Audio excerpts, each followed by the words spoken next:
While defending the resurrection of Jesus, William Lane Craig wrote, "One of the most remarkable facts about the early Christian belief in Jesus' resurrection was that it flourished in the very city where Jesus had been publicly crucified." Had it not been true, the resurrection should have been an easy myth to dispel. And yet, it wasn't. Skeptics have tried to explain away the miracles and the events that make up the resurrection story. They believe that Jesus was not buried, but his body was either left on the cross or thrown into a shallow grave and eaten by dogs or birds. Could the skeptics be right? In this video, I will look at whether the burial and empty tomb narratives found in the historical texts of Mark, Luke, and John could be fabrications.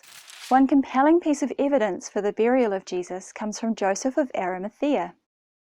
Joseph of Arimathea was a rich man and a member of the Jewish High Council who had called for Jesus' crucifixion.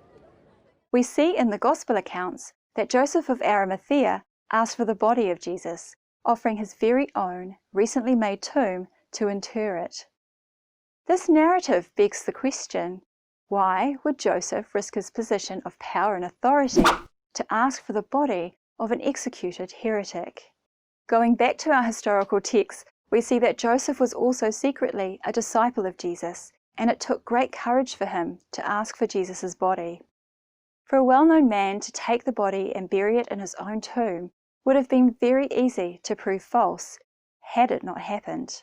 Because of this, it makes no sense the early church would fabricate this part of the story, as it was testable at the time. That Jesus was buried is a plausible part of the resurrection story, but was the tomb empty? We see in Matthew 28 that early on the Sunday morning, a group of women went to prepare the body of Jesus and found the tomb empty. In those days, women were not thought of as credible witnesses, even in court.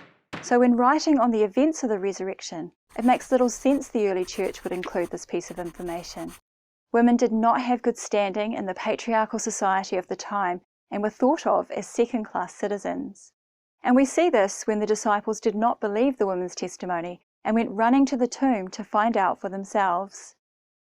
It did not make sense to include women as first witnesses unless the writer's purpose was to tell all that had actually happened.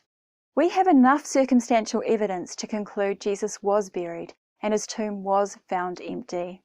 The burial of Jesus should have been easy to disprove, simply by talking to eyewitnesses to the events described.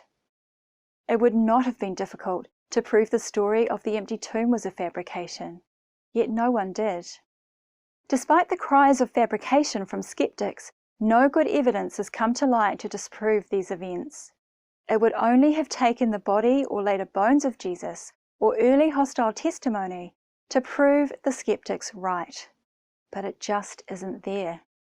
Likewise, no convincing evidence has come to light in the last almost 2,000 years to disprove the resurrection story. And the Christian church, whose very existence depends on the truth of the resurrection of Jesus, continues to thrive.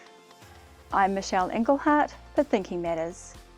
If you enjoyed this video, please support us so we can make more just like it. Visit support.thinkingmatters.org.nz. And while you're there, check out our other resources and events.